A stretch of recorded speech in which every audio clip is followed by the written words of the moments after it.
কিন্তু অনেকটা লাল কালার। দেখা যাচ্ছে কি লাল কালারটা? এই যে পাত্রটা আছে, পাত্রের মধ্যে নেওয়া হয়েছে জল এবং সোডিয়াম নাইট্রাইট NaNO2, জল এবং সোডিয়াম নাইট্রাইট। এই জল এবং সোডিয়াম নাইট্রাইটের একটা আমরা দ্রবণ বানিয়েছি, জল এবং সোডিয়াম নাইট্রাইটের জলীয় দ্রবণ। এতে এবার আমরা দেব লঘু হাইড্রোক্লোরিক অ্যাসিড।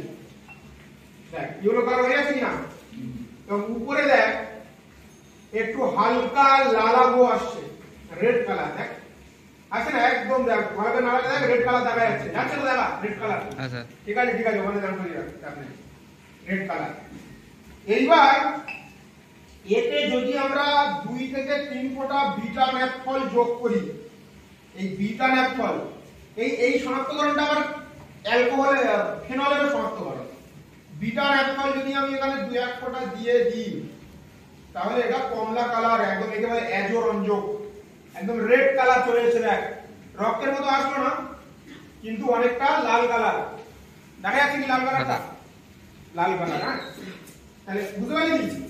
তাহলে আমি আবার গোড়া থেকে বিষয়টা একবার রিপিট করছি।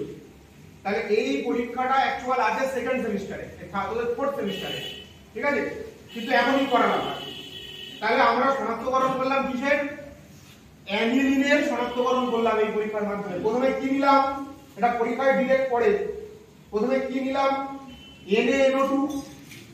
NaNO2 নিলাম। NaNO2 ক্যামেরা উঁচু আর নিচু করতে হবে না, আমার দেখা যাচ্ছে? হ্যাঁ, তাহলে ঠিক আছে। ওকে, সবাইকে দেখা যাচ্ছে? ঠিক আছে। তাহলে প্রথমে কি নিলাম? সোডিয়াম নাইট্রাইটের জলীয় দ্রবণ, ঠিক আছে? সেই সোডিয়াম নাইট্রাইটের জলীয় দ্রবণ নেওয়ার পরে কি দিলাম? লঘু হাইড্রোক্লোরিক অ্যাসিড।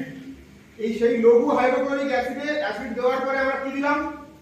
কি দিলাম বলে? অ্যানিলিন দিলাম, যেটা আমরা শনাক্তকরণ করছি অ্যানিলিন। তাতে আমরা কি দিলাম? অ্যানিলিন দিলাম। এই অ্যানিলিন দেওয়ার পরে কি কালার এলো? হলুদ কালার এলো। এবং তারপরে আমরা কি দিলাম? Beta naphthol. বিটা ন্যাপথল হচ্ছে একটা অ্যারোমেটিক অ্যালকোহল, বিটা ন্যাপথল। এই বিটা ন্যাপথল দেওয়ার পরে কেমন কালার চলে এলো? রেড কালার, ঠিক আছে? এটা একটা জটিল যৌগ, অ্যাজোরঞ্জক বলে একে। তাহলে এই হলো, এইরকম কালার চলে এলো মানে আমরা এখানে যেটা নিয়েছিলাম সেটা কি ছিল? অ্যানিলিন।